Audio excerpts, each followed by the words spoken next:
Happy New Year. Happy New Year. On our podcast show, season 10? Yes, but it's the first one of the year, 2025. It's the first one of the year, 2025. So Happy New Year to everyone that has been watching our show, anxiously waiting on us to find out whether or not the show continues. He's been busy. And it does. Yes, and it does. And it's all my fault that we have not had a show for the last 4 weeks because I was at CES. CES, first time for a while. For a little while. It was a different show for me, and I'm going to give Winston here 20 questions to ask me. And at the end of 20 questions, we have to move on to our next topic, which is the Samsung Unpacked event that just happened last week by the time you watch this show. And we're going to discuss some of their latest announcements and also innovations in half the show was AI. So we'll get to the hardware. Actually, you know what? We might start with the hardware and then talk about the AI. So here we go. Winston, question number one about CES. CES, because you haven't been for a while, and this has been, quite an interesting show for you guys. Mm-hmm. And it's not just about EVs anymore, right? Because the last few shows are all about EVs. This year is a little bit more different, a little bit AI, and of course, it's still about EVs. It's still EVs. It's still about EVs. There's an entire electric mobility section this year, and they're still expanding the LVCC, Las Vegas Convention Center. CES this year has grown to three campuses, wide, large campuses. The first campus is, of course, Las Vegas Convention Center. That's the main place where everyone is at. Yep. Completely full. From north to south, it was completely full of stuff. So all of it was full, and they're still expanding it. They're still working on it. When we were there, they had scaffolding up. All the attendees were walking underneath all the scaffolding to get to their next destination. So it was a very big show. The second campus is the Venetian, which is the Sands Expo area. Yeah. That was also full. All the floors were full, including all the meeting rooms, packed, literally packed. In fact, in the Sands Convention Center, in both floors, the larger floor had really great exhibits, and even the downstairs floor where the international exhibitors would go, packed. Everything was wall to wall. So for this year, is a lot more people than previous years? There's a lot more people than No. It was actually fewer people, but I think it's the way that the show was distributed. Because there's three campuses. Okay. So let's talk about the third, because we need to talk about that. And there was some controversy there, apparently. Oh, right. Okay. The third campus was the Creator Campus, Creator Space. The C, ABC, right? So C was for all the creators. They had all the television stations, Netflix, streaming. Okay. Everyone was there. They were either A, having meetings, or B, they were interacting with other creators, right? One of our mutual friends, Bob, who recently actually just bought an EV himself, after saying that EVs were junk and everything like that, finally succumbed to the cost per kilometer that he cannot compete with. He actually drove from San Diego. Yeah, he drove all the way there. Las Vegas on an EV. And you know what? He's very happy. He's very happy. Yeah, he's happy with it. Yeah. Right? Yeah. It's silent. It's a great ride. It's cheap as chips to run, especially in the US. Anywhere else in the world, you would say, hey, you know what? It's kind of expensive to buy an EV. In the US, they're practically giving them away for the leasing that they're doing. We don't get those lease rates. So he would be absolutely crazy not to take advantage of the lease rates that they have in the US. Besides the fact that the tariffs, not the tariffs, the rebates and the incentives are all gone, right? So he got in right before that. That's true. That's good. Okay, so that was smart. All right. But good for him. He's never going to see his dealership ever again. All right. Creator Space was, apart from all the Netflix and creators get together. Yeah. There's the tools that the creators use. Everything that a creator would need to manage their channel, etc., was there. I think a number of the tools, like maybe TubeBuddy, I'm not sure, or some of the other tools were there. Or at least they had a representative there. But one of the controversial things, and this is why I was kind of like, what happened here, is that we did Las Vegas Convention Center on the first day. We did Venetian on the second day. And on the third day, we wanted to see number 3, the Campus 3. And the show has 4 days. So obviously, you don't close that third space early or anything like that. It goes straight to the end, just like all the other campuses. Well, for some reason, and because of some controversy with a certain social media platform that actually had a very large presence at the creators space. Okay, yeah. TikTok. Yeah, that's right. They had to shut down the entire events at 1 p.m. on the third day. I think it was a statement. I think they just said, "Oh well, we want to make a statement. If you want to ban us, we'll just take it offline." But Trump kind of came in and said, "Well, we'll discuss it." And that was before all of that was a reality, or the shutdown and everything like that. But basically, without TikTok there, the creator space was basically there was no point in them continuing because so many TikTok creators were there at the Aria hotel.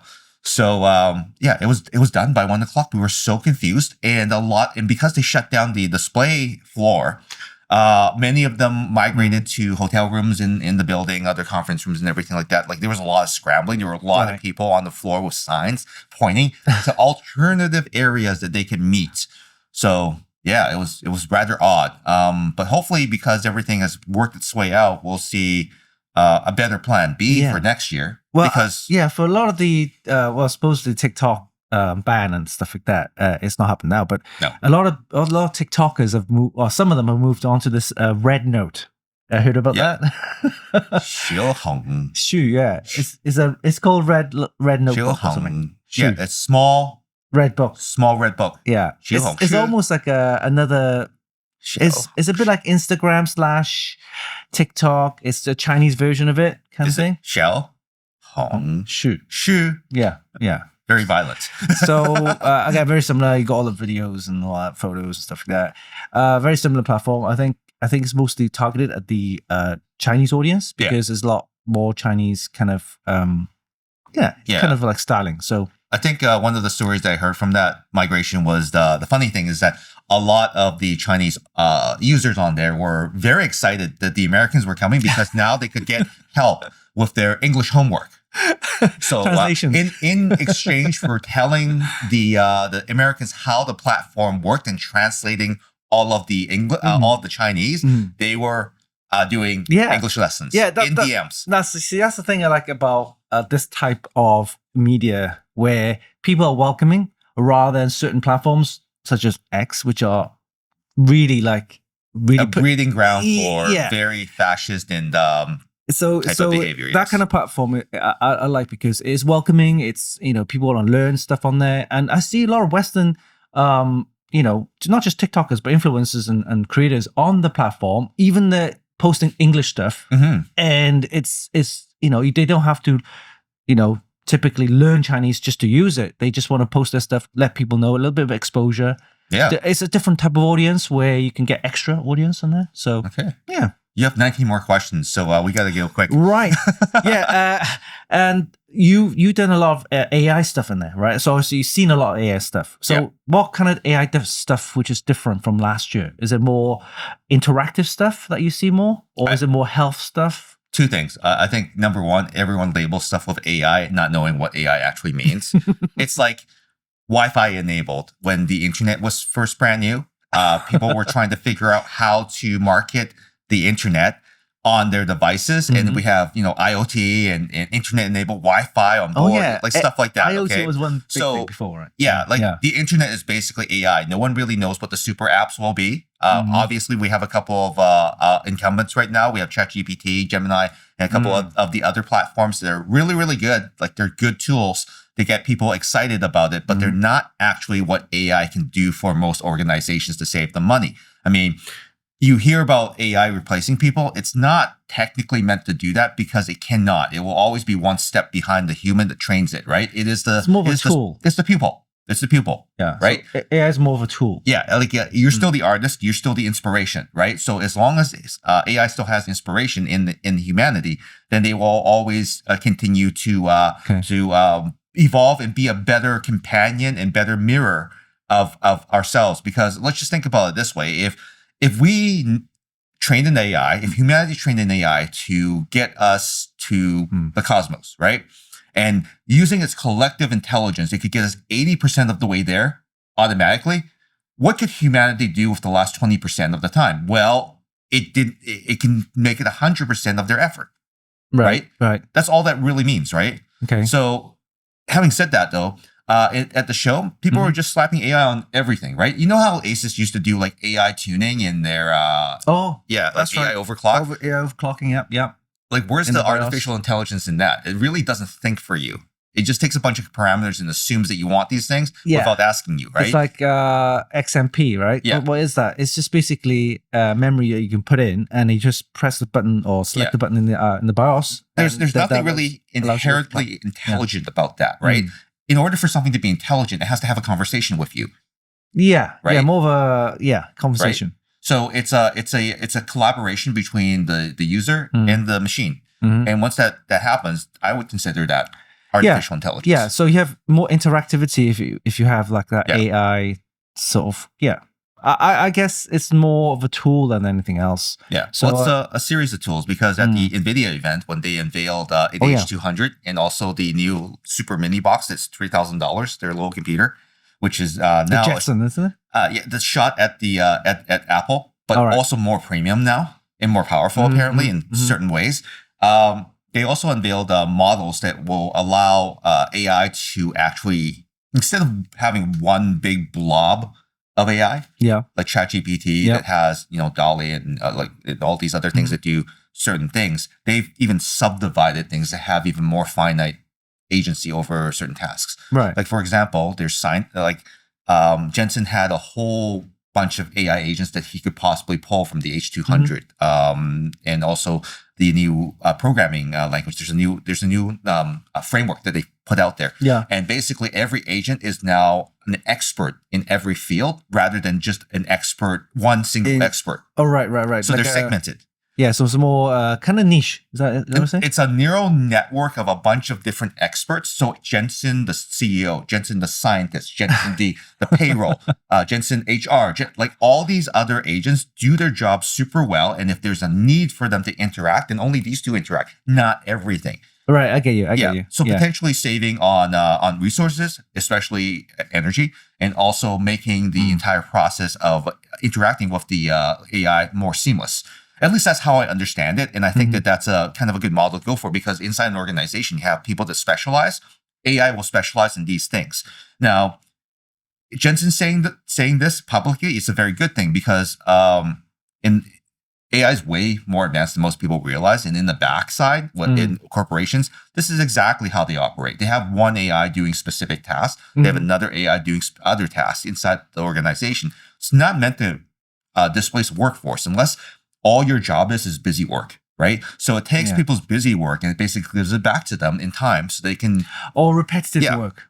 Yeah. Yeah, like one of the things I learned very funny enough is that doctors, when they are able to direct bill you, that's great. It gives a very friction-free experience when you go to the doctor, you get the appointment and you go and then you leave in Canada, right? At least, right? It's billed directly and everything's fine.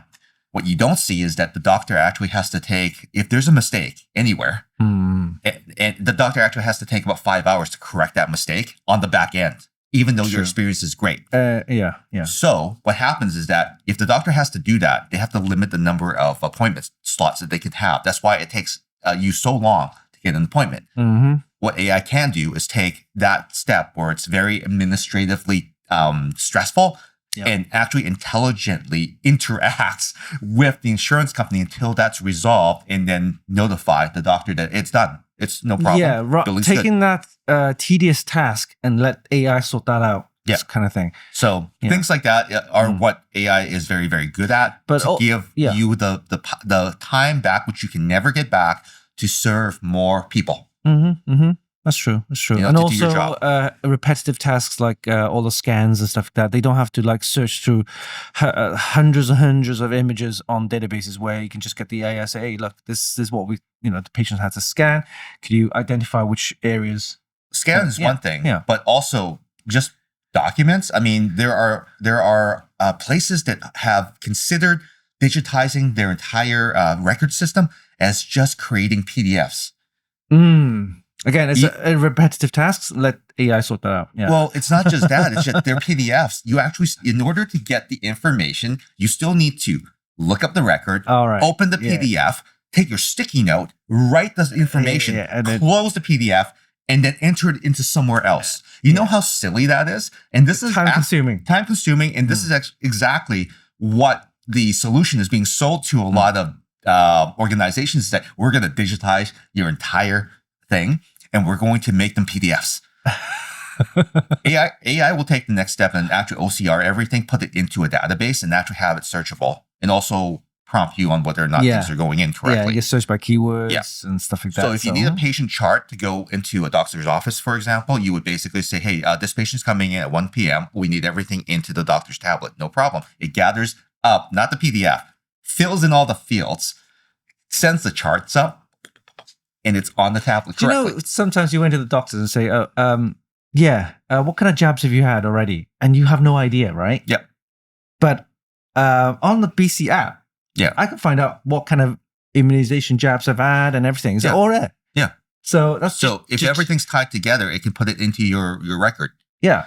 When the doctor sees it at that time, because it should be secure in that moment and privacy and then all that kind of taken stuff. away afterwards, right? The records are still away, but that tablet will disremember that session when the doctor has actually completed the appointment, right? So things like that. Okay.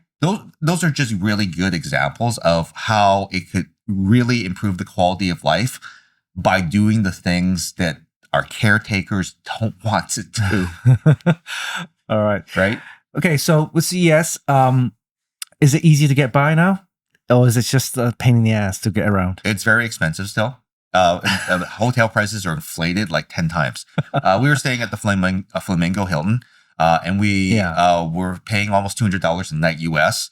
And that's a $20 room a night at most, right? Yeah. They also tacked on this resort fee that was $50 a night. What is that? So you go in, you pay for the room, and there's another fee that you pay on top. What is it? Like a service charge? It's a resort fee that says, oh, you are going to use our amenities like our gym, our health spa, and everything. Yeah, they charge you $50 it's not included with your room fee, though? Actually, you know what? That was supposed to be included because we actually had resort fee in their original reservation. We're still working through that. That's for example, if you go to any hotel anywhere in the world, if you go to Asia somewhere or Europe, you pay for the room.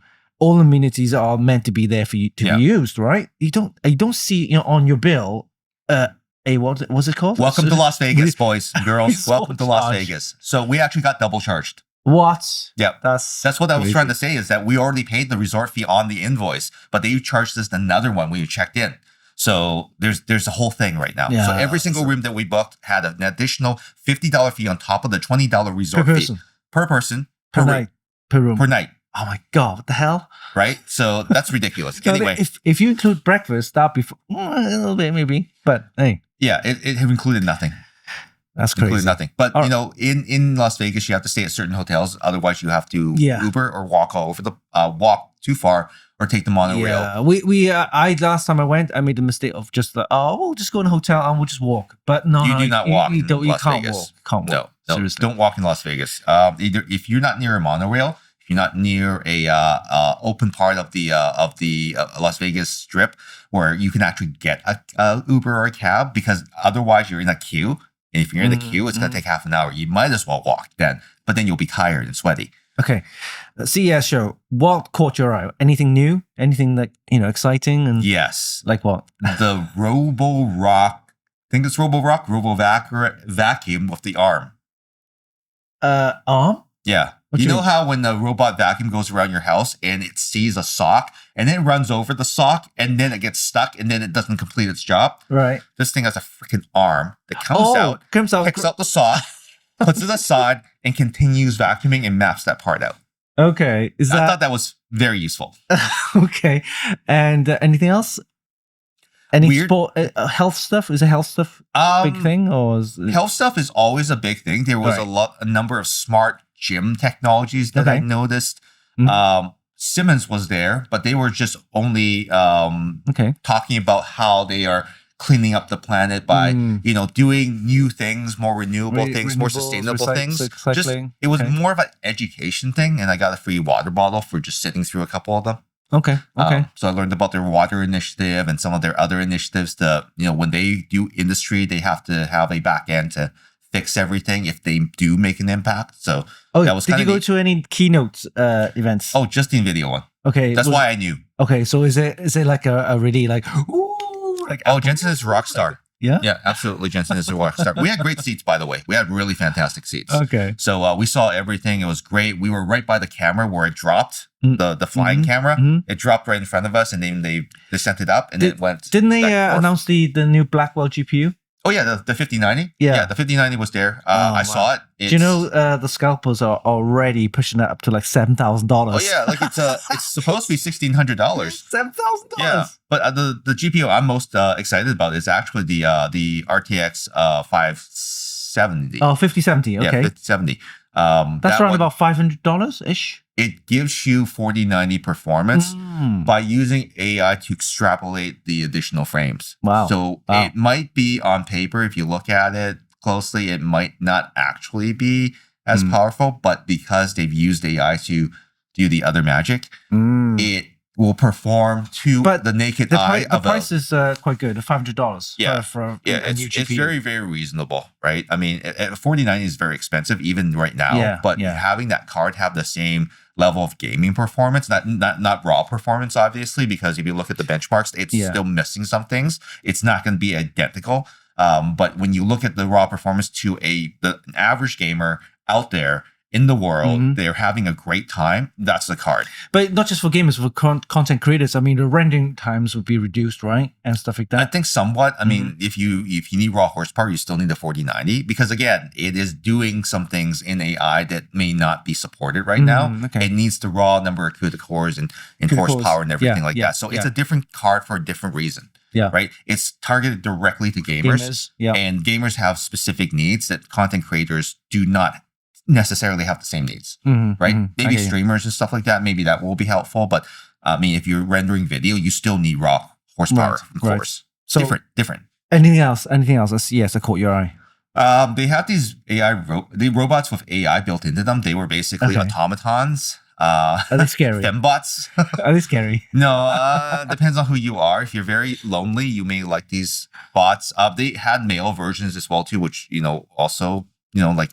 We're gonna start watching that film AI when they have these what do you call them? Those robots for amusements and entertainment. Companions.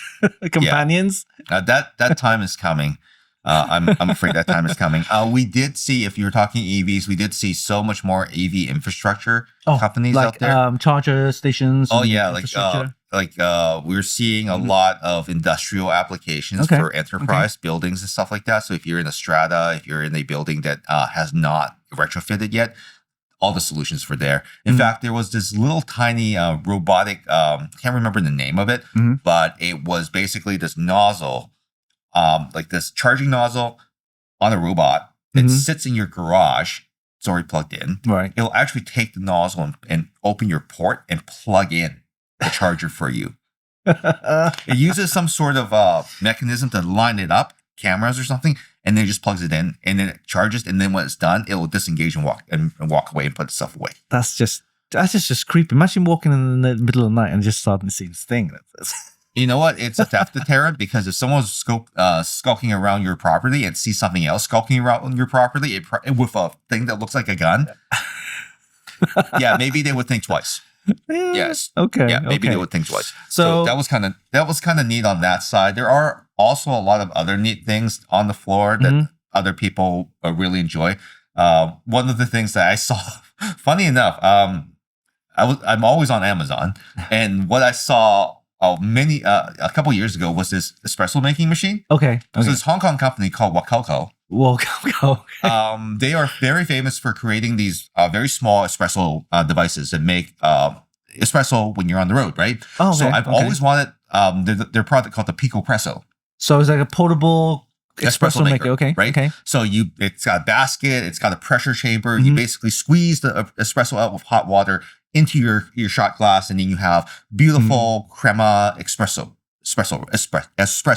Okay. Espresso. So I actually bought one. I bought one there because I've never experienced it. I see the videos from YouTuber, Yeah. James Hoffman. Yeah. He's very convincing. He's a British guy that does the coffee thing with the wispy gray hair and everything. Yeah, gray hair. You have to believe him, right? So I've always been intrigued by it. I've always had it in my cart on Amazon, and every time there's a sale, I'm like, ooh, should I do it? But it's gonna end up like my AeroPress sometimes, where I just don't use it ever. Okay.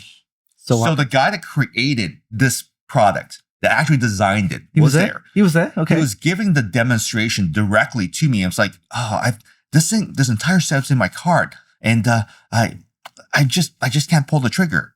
Can you show me how this works? Can you give me a taste? Okay. He's like, of course, I designed this thing. What? Let me tell you exactly how this is supposed to work. Okay. So he does the whole show and everything. He puts in the 18 grams of coffee, hot water and everything. You have to prime the pump like this. And then the espresso just kind of trickles out. You got to wait 10 seconds and then here you go. Steven, try this. Did you try it? I tried it. Okay. And oh my God, this is actually really good. This is not bad. Okay, great. Maybe I'll hit the button on Amazon. Thanks. And then for some reason, they were also shutting down because it's the last day of the show. And they're like, wait a second. Mm-hmm. So obviously there's pricing involved. It's usually $169 for the Pico press, just the container thing itself. Okay.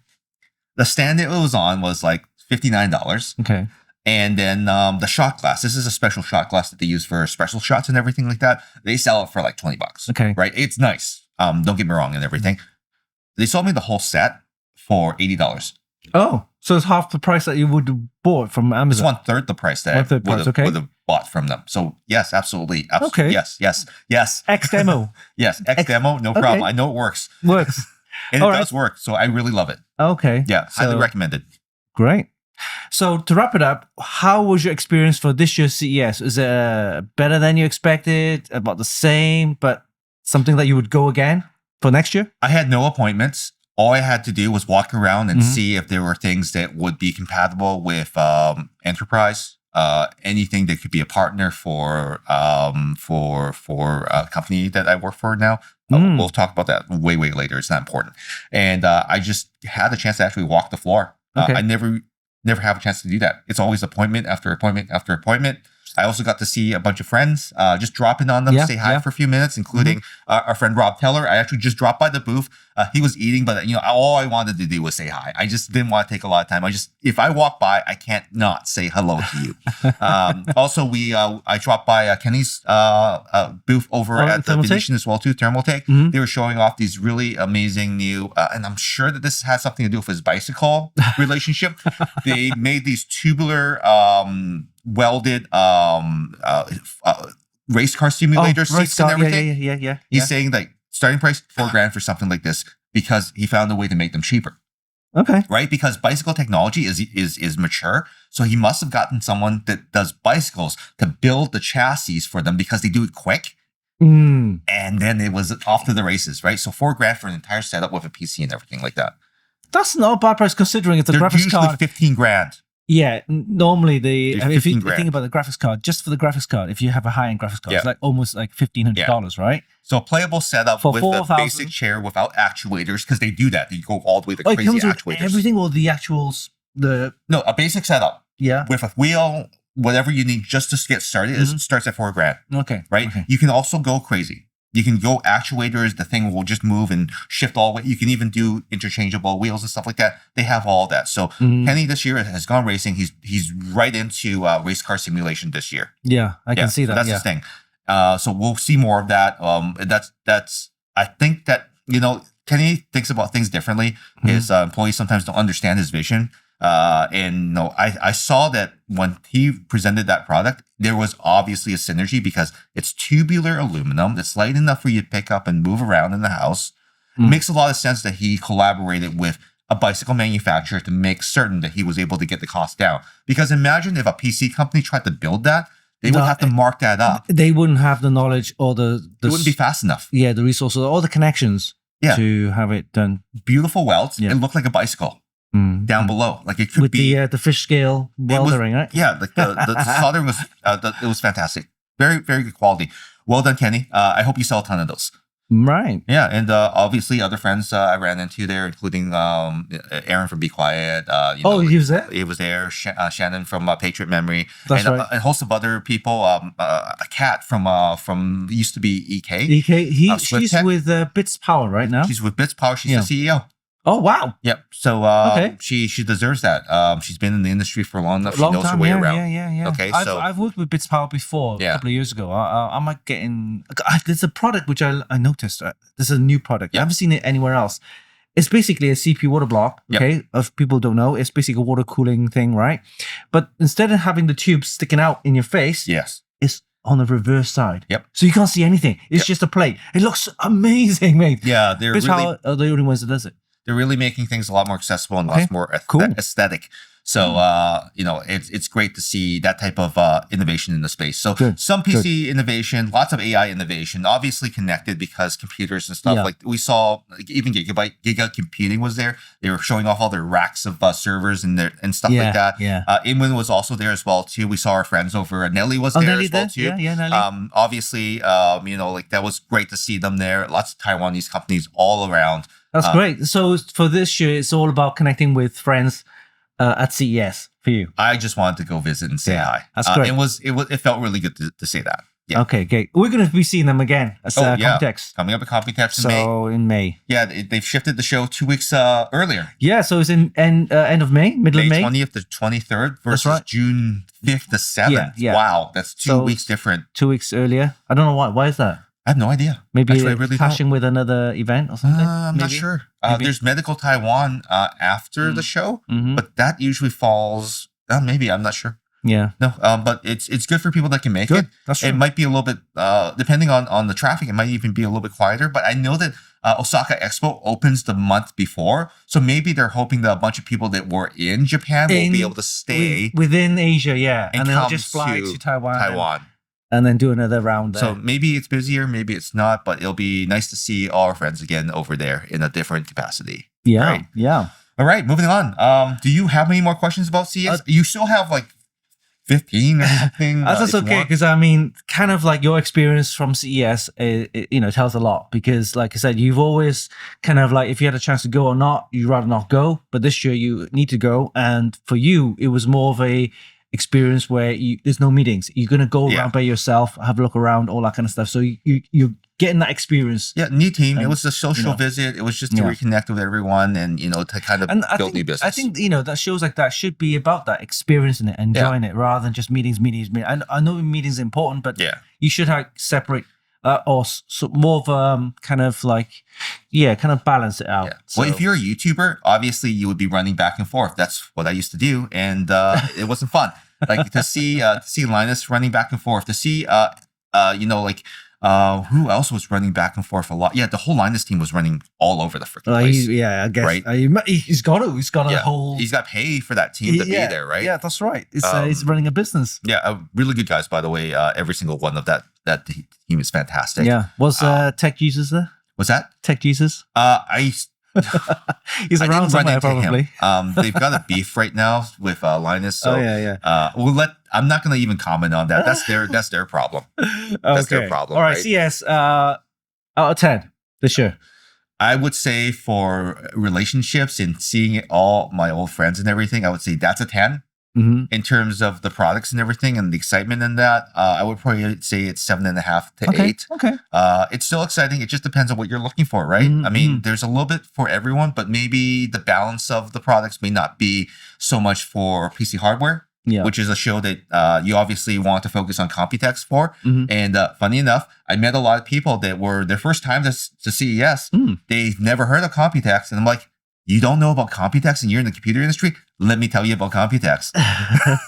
So I had a lot of those conversations, and hopefully, as I promised, if I see them on the floor, I will march you over to the right people and I will put you in front of the right people. Great. All right. Okay. Let's talk about the other Asian company.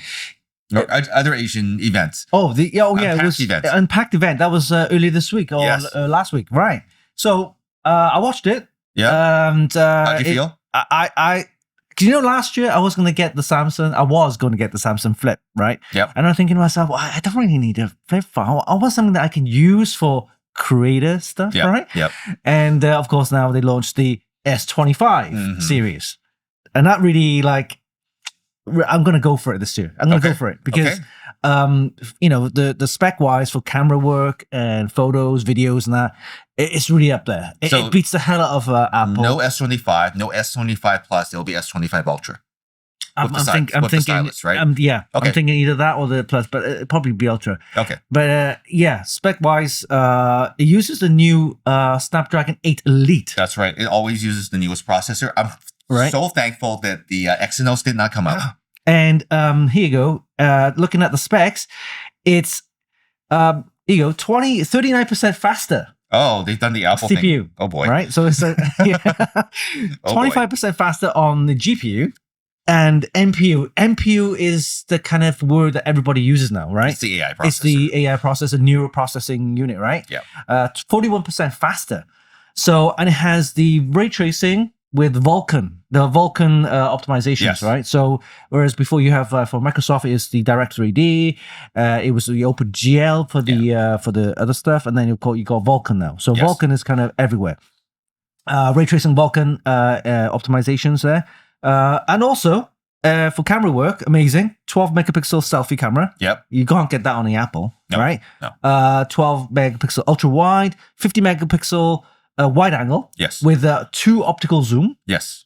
And then the other one is the 10 megapixel with the telephoto and 3 optical zoom.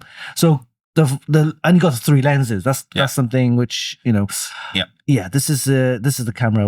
And it's thinner this year. Thinner. It also has the AI enhancements on board and the vapor chamber and everything. Yeah, vapor chamber, a lot better. Up to 1 terabyte. The sweet spot is the 512, but you know there's no memory slot anymore. It's you have to buy the phone with the capacity, right? So it'd be like 128, don't bother. 256, 512, or 1 terabyte. And the trade-in offers in Canada, now that they launched them a little bit early, it's up to $1,200 off if you have a previous Galaxy. So basically you get half back, and then you get like a lot of money off even if you have an old phone, even if you have an old iPhone 6 or 7. I checked it on the Ultra website. How much? You can get $260 off just for the old phone. But don't you get a bonus? The $500 bonus. Yeah, and you registered with them before. It was like a extra $100 off. Yeah, and they told you that you can actually stack the coupons that you get, so you can actually stack that $100 coupon on top. Yeah. So you get a deal. So I'm going for what Steven's got. But the 1 terabyte is 2,500 Canadian though. Yeah, that's a laptop. Here you go. Let's start with the Ultra. Yeah, look at that. It's 2,540. Yeah, it's $2,500. Yeah, for the 1 terabyte, 12 gig. 512 is 2,098. Still though. And 256 is 1,900. So you might as well get the 512. Right? That's the Ultra. For the Plus, the 25 Plus, it's a little bit cheaper, 1,400 for the 512. And for the S25, no Plus, S25, that's 1,300. But still, you might as well just go all the way and get the camera for you, right? It is a bigger phone. Don't get me wrong. If you like a bigger phone, get the S25. If you like a smaller phone with all the performance, get the S25. And it doesn't have an Exynos processor on board, which is good because the FE last year, it was weird. It had the Exynos. It was really odd. And Exynos, who actually makes the Exynos? It's a Samsung. Okay. Yeah, Samsung. And then the other thing too is that they want MediaTek on all of their tablets. I know. And I thought that, you know what? It must be in response to the Qualcomm ARM spat that they're having right now. So hopefully that's not going to affect it because Qualcomm processors have always been better. Oh yeah, they're always better. They've actually gone up in terms of share price and that. They're really blowing up. But this one, uses the Qualcomm Snapdragon 8 Elite. Yeah. Also, it has check this out. Records in RAW and stuff like that as well. Not the ProRes, because ProRes is Apple's. It's Apple's proprietary thing. Yeah, so it does RAW and other stuff as well. But what I don't like what they say is it has all day battery life. He's going Apple now. All day battery life. What does that mean? Does it mean work like 8 hours? But it has got I think it's a 1400 milliamp battery. 4,000 something. 1,400. Yeah, 40,400. That seems like the same size as my phone. Yeah, because they need to keep it that size or the small size or small size. It's thinner too. It's thinner, yeah. So you're still getting that kind of performance Vapor anyway. chamber, more efficiency. tracks. It should get more battery life because of the processor, not because of the battery. Yeah, it's optimized and everything. And but they mentioned at the end of the show, S25 Edge. What is that? Oh, you had to watch all the way to the end. Most people didn't even realize because they start getting up and leaving the show. Yeah. And then all of a sudden, one more thing, it's the S25 Edge. Now, the Edge is basically a full, I think it's full titanium, thinnest possible phone that they can possibly make because it only has 2 cameras. Okay, I get you. So if you want something that's super thin, titanium finish, thinner than any iPhone that they could possibly ever make, with the power of a Qualcomm chip inside, full, like the screen and everything, missing one camera because obviously there's going to be limitations. Okay. That's the phone that you want.